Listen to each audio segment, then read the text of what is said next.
it's Dr. Weir. So building on the Finding Your Truth video, I wanted to talk a little bit more in depth about biochemical individuality.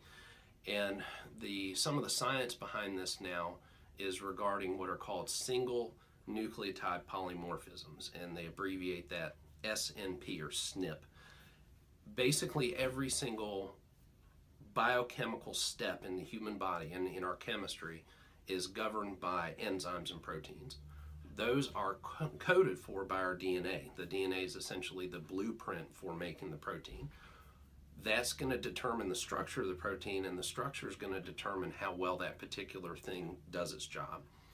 We're finding now that if there's one single change in a gene from one person to another that encodes for a certain protein, depending on where that change is, it could actually change the structure of the resulting protein just a little bit.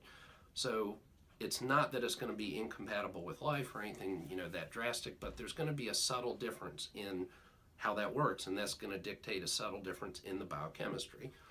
This has pretty profound ramifications. So basically, it's going to say that no two of us are exactly alike, that we're all human, we're all probably 99% similar, but there's some pretty big changes from one person to another.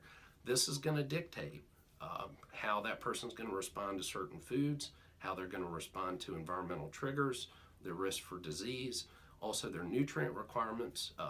Even when it comes to things like vitamins, we're finding that some person, just based on their biochemistry, might need 10 times the amount of a nutrient than someone else, just based on the science behind this individuality. So the more we learn about it, the more exciting it gets, but we're beginning to realize how complicated things are.